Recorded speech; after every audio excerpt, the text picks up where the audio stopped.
सोचो कि हर सुबह उठने पर आपका दिमाग फाइनेंशियल स्ट्रेस से भरा है, हाफ पेड बिल्स, बढ़ते हुए खर्चे और एक सिक्योर स्टेबल फ्यूचर ना होने का लगातार डर। इंडिया में बहुत से लोग इस स्ट्रगल का सामना करते हैं। ये प्रॉब्लम उनकी जिंदगी के दूसरे एस्पेक्ट्स को भी अफेक्ट करती है, उनकी शांति, खुशी और सपने देखने की क्षमता को छीन लेती है। क्या आपको पता है बिजनेस स्टैंडर्ड के अकॉर्डिंग 69% इंडियन फाइनेंशियल स्ट्रेस और फाइनेंशियल इनसिक्योरिटी से जूझ रहे हैं और 46% से ज़्यादा इंडियन 15,000 रुपये पर मंथ से भी कम कमाते हैं। पर अगर मैं कहूँ इस फाइनेंशियल ट्रबल से निकलने का एक बहुत ही सिंपल रास्ता है।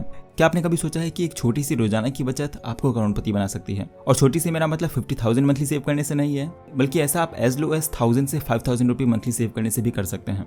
ये कुछ ज़्यादा ही आसान लग रहा है। भला 5,000 बचाने से कोई कैसे करोड़पति बन सकता है? तो ऐसा पॉसिबल है कंपाउंडिंग की पावर की वजह से। इसे एक स्टोरी से समझते हैं। एक टाइम पर एक गांव में दो भाई मुकेश और अनिल रहते थे। एक दिन उनके बूढ़े पिताजी ने अपने दोनों बच्चों को बुलाया और दो ऐसी कीमती चीजें दी जो अभी तक उन्होंने छुपा के रखी थी। वो दो कीमती चीजें थी 2 डायमंड जो उनकी पीढ़ी ने कई सेंचुरी से संभाल कर रखा था। तो उनके पापा ने कहा कि अगर तुम इस हीरे को बेचोगे तो तुम्हें अपनी जिंदगी में कभी पैसे के लिए काम नहीं करना पड़ेगा। और क्योंकि उस बूढ़े पापा को बहुत एक्सपीरियंस था और उन्हें पता था कि अगर इन दोनों ने अपना हीरा बेचकर एक साथ सारे पैसे ले लिया तो सारे पैसे बहुत ही जल्दी खर्च हो जाएंगे। इसलिए उन्होंने कहा तुम डायमंड मर्चेंट के पास जाना और इसके एक साथ सारे पैसे लेने की जगह मर्चेंट से हर महीने पैसे लेते रहना। तो मुकेश और अनिल डायमंड मर्चेंट के पास जाते हैं और वो मर्चेंट उनको 2 ऑफर देता है। पहला कि वो हर महीने 10,000 रुपए देता रहेगा और ये पैसे उन्हें तब तक मिलेंगे जब तक वो जिंदा हैं। और दूसरा ऑफर है वो सिर्फ उसे 2 साल हर महीने रुपए देगा जो हर महीने बढ़ते रहेंगे। पहले महीने 10 रुपए, दूसरे महीने 20, तीसरे महीने 40 और ऐसे ही वो 2 साल तक देगा।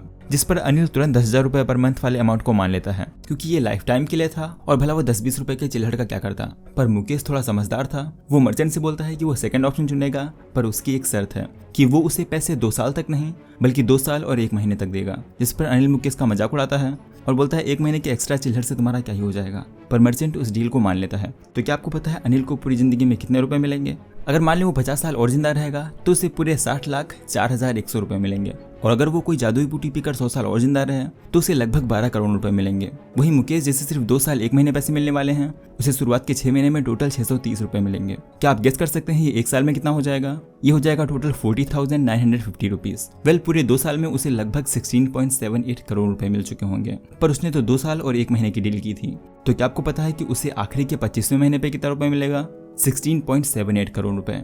यानी जितने उसे अभी तक पिछले 2 साल में मिले हैं उतने ही उसे सिर्फ आखिरी के 1 महीने में मिलेंगे और उसकी टोटल इनकम हो जाएगी लगभग 33.55 करोड़ रुपए। और अगर अनिल को इतने रुपए चाहिए होते तो उसे लगभग 2794 ईयर्स जिंदा रहना पड़ता। तो ये है कंपाउंडिंग की पावर। कंपाउंडिंग का इन्वेस्टमेंट में मतलब होता है कि जब आप पैसा इन्वेस्ट करते हैं तो आपकी कमाई रिटर्न भी इन्वेस्टमेंट में वापस इन्वेस्ट हो जाते हैं और फिर वो कमाई भी आपके पैसे के साथ नया पैसा बनाती है। जैसे मान लो आपने 1000 रुपए इन्वेस्ट किए हैं और इस पर आपको 10% रिटर्न मिल रहा है, तो पहले साल उस 1000 रुपए पर 10% रिटर्न यानी आपको 100 रुपए मिलेंगे। लेकिन कंपाउंडिंग की वजह से आपको अगले साल 1000 पर नहीं पर 1100 रुपए पर रिटर्न मिलेगा जो होगा 110 रुपए, और अगले साल आपको 1210 रुपए पर रिटर्न मिलेगा। इस तरह हर साल आपका रिटर्न बढ़ता जाएगा और आपका पैसा भी। इसे अच्छे से स्टॉक मार्केट और इन्वेस्टिंग में समझते हैं क्योंकि अगर आप इसे नहीं समझते तो आप डर कर या ग्रीड में इमोशनली रिएक्ट करोगे और आपका लॉस होगा। राजू और रवि दोनों इंजीनियरिंग कंप्लीट करते हैं। रवि एक अच्छी कॉलेज से था तो उसे अच्छी जॉब मिली, वहीं राजू को कम सैलरी वाली जॉब मिली। रवि ओल्ड थिंकिंग वाला इंसान था। उसने अपने पापा से सुना था कि फिक्स डिपॉजिट सेफ और बेस्ट होता है, तो उसने एफडी में इन्वेस्ट करने का डिसाइड किया। वहीं राजू ने कई बुक्स पढ़ी थी और वीडियोस देखी थी पर उसे स्टॉक मार्केट की कोई अंडरस्टैंडिंग नहीं थी। पर उसने कई जगह से सुना था कि म्यूचुअल फंड में इन्वेस्ट करना सही है, तो वो 5,000 पर मंथ एक म्यूचुअल फंड में इन्वेस्ट करना शुरू करता है जिस पर उसे 15% का रिटर्न मिल रहा था। वहीं रवि के पास थोड़ी ज्यादा सेविंग थी तो वो राजू से डबल यानी 10,000 पर मंथ की एफडी खुलवाता है। तो 5 साल खत्म होने तक राजू के पास होंगे लगभग 4.5 लाख रुपए, वहीं रवि के पास होंगे 7 लाख रुपए। फास्ट फॉरवर्ड 10 साल के बाद राजू के पास होंगे लगभग 14 लाख रुपए, वहीं रवि के पास होंगे लगभग 16.5 लाख रुपए। 20 साल बाद राजू के पास होंगे 75,80,000 रुपए और रवि के पास होंगे 46,43,000 रुपए। क्या आपको पता है इसके लिए इन दोनों को कितने रुपए इन्वेस्ट करने पड़े?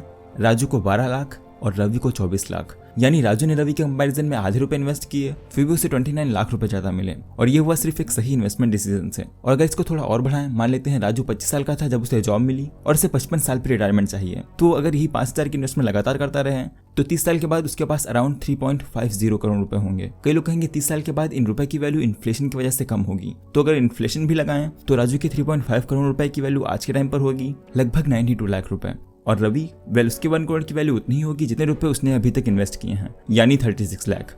क्योंकि उसके रुपए बढ़ी 6% से रहे हैं जितना हमने इन्फ्लेशन का रेट लिया था। कई लोग कहेंगे आज के टाइम पे 92 लाख रुपए बहुत ही कम है, तो ध्यान रखिए मंथली इन्वेस्टमेंट सिर्फ 5000 थी। यहीं अगर आप 5 नहीं 10,000 मंथली इन्वेस्ट करें तो आपको 4.82 करोड़ रुपए मिलेंगे, और अगर इस पे इन्फ्लेशन लगाएं तो ये आज के 1.8 करोड़ रुपए होंगे, जो रिटायरमेंट के लिए इनफ है। तो अब स्टार्टिंग से देखते हैं कैसे आप SIP या इन्वेस्टमेंट स्टार्ट कर सकते हैं, आपको किस में इन्वेस्ट करना चाहिए और किन बातों का ध्यान रखना चाहिए। तो सबसे पहला स्टेप है ओपन डीमेट अकाउंट। सबसे पहले आपको एक डीमेट अकाउंट खुलवाना होगा। डीमेट अकाउंट एक ऐसा अकाउंट होता है जिसमें आपके शेयर्स और सिक्योरिटी के रिकॉर्ड मेंटेन होते हैं। ये अकाउंट आपको एक रजिस्टर्ड स्टॉक ब्रोकर से खुलवाना होगा, या आप इसे ऑनलाइन भी खुलवा सकते हैं। मैं एक डीमेट अकाउंट ओपनिंग का लिंक डिस्क्रिप्शन में दे दूंगा, तो वहां से भी आप डीमेट अकाउंट खोल के इन्वेस्टिंग स्टार्ट कर सकते हैं।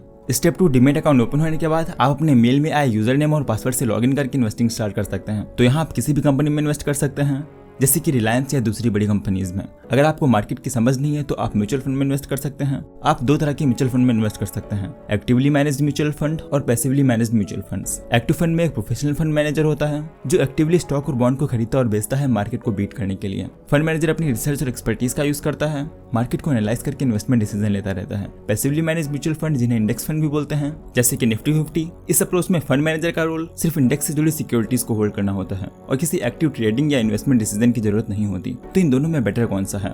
देखो, एक्टिव फंड में एक एक्सपर्ट लगातार फंड को मैनेज करता रहता है, तो शॉर्ट टर्म जैसे 1-2 साल में शायद इनसे आपको पैसिवली मैनेज म्यूचुअल फंड यानी इंडेक्स फंड से ज्यादा रिटर्न मिले। पर एक्टिव फंड मैनेजर की फीस ज्यादा होती है, जैसे 1-2%। तो अगर आप 30 साल या लॉन्ग टर्म में देखें तो ये फीस देखने में तो कम लगती है, पर ये लाखों में चली जाती है। और इंडेक्स फंड में टॉप कंपनीज होती हैं, जैसे कि इंडिया की टॉप 50 या 30 कंपनीज। तो अगर कोई कंपनी बुरा परफॉर्म करती है तो वो इस इंडेक्स फंड से बाहर चली जाएगी और बेटर कंपनी उसकी जगह पे आ जाएंगी। तो लॉन्ग टर्म में टॉप कंपनीज अच्छा परफॉर्म करेंगी क्योंकि ये टॉप कंपनीज हैं, और रिसर्च के अकॉर्डिंग लॉन्ग टर्म में इंडेक्स फंड म्यूचुअल फंड से अच्छा परफॉर्म करते हैं।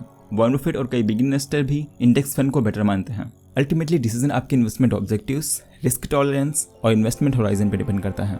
स्टेप 3 है अपनी इन्वेस्टमेंट को ऑटोमेट करें।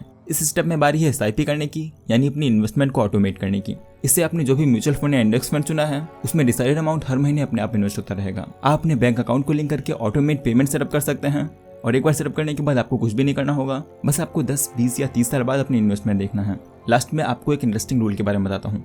देखो, अगर आप इतने पैसे कमा लेते हो कि आप अपने पैसे के 4% पे जी सको, तो ये आपके लिए कभी ना खत्म होने वाली जादुई तिजोरी की तरह बन जाएगा, जिससे आप पैसे निकालते जाएंगे और ये ग्रो होता जाएगा। इसे अच्छे से समझते हैं। मान लो एक इंसान ने 25 की उम्र से 10,000 पर मंथ की इन्वेस्टिंग शुरू की थी, यानी 55 की उम्र में उसके पास 1.84 करोड़ रुपए होंगे। तो अगर वो 55 का होने के बाद इसमें रुपए डालना बंद कर दे तो फिर भी उसे हर साल 15% का रिटर्न मिलेगा। तो वो पर्सन एक चीज कर सकता है कि वो सारे पैसे निकाल ले और राजा की तरह खर्च करना शुरू करे और अपने पीछे गरीबी छोड़कर जाए। लेकिन दूसरी चीज वो ये कर सकता है कि उसकी मनी हर साल 15% से ग्रो कर रही है, तो वो इन्फ्लेशन के 6% घटाकर हर साल अपनी मनी का 9% निकाले, यानी हर महीने के 1,38,000 रुपए।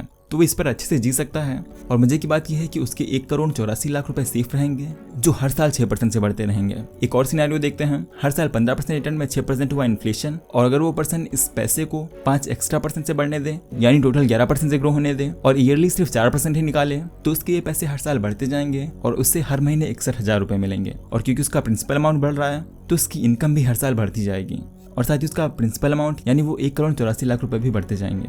तो हमें कितने पैसे की जरूरत होगी जिससे हम 4% पर अच्छे से जी सकें और हमारा प्रिंसिपल अमाउंट और हमारी इनकम भी बढ़ती रहे, जिससे आपके बच्चों को भी हर साल इतने ही रुपए मिलें। तो इसके लिए सिंपल फॉर्मूला है, जितने भी पैसे आपको एक साल में चाहिए उसे 25 से मल्टीप्लाई करें। जैसे अगर आपको हर महीने 25,000 यानी साल के 3 लाख चाहिए, तो इसे 25 से मल्टीप्लाई करें, जो होगा 75 लाख। तो आपको इतने रुपए चाहिए होंगे, फिर आप हर साल 4% निकाल सकते हैं और आपके पैसे भी बढ़ते जाएंगे। हर साल आपको सेम रिटर्न नहीं मिलेगा, कभी आपको 10% मिलेगा, कभी 25%। तो आपको बस अपनी रिटर्न में से 9% माइनस करना है और बाकी के पैसे निकाल लेने हैं। इस कॉन्सेप्ट को कि आपको कितने रुपए फाइनेंशियल फ्रीडम के लिए चाहिए, आप कैसे अपने महीने के एक्सपेंस निकाल सकते हैं, जिससे आप ईयरली एक्सपेंस निकाल पाएंगे और जिससे आप इस नंबर को भी इजीली कैलकुलेट कर सकेंगे। इसे मैंने स्टेप बाय स्टेप डिटेल में अपनी इस वीडियो में बताया है, जिसे आप राइट में क्लिक करके देख सकते हैं। तो ऐसी वीडियो के लिए चैनल को सब्सक्राइब करके बेल नोटिफिकेशन ऑन कर दें, जिससे आपको सारी वीडियो टाइम पे मिले। तो आज के लिए बस इतना ही। Thanks for watching.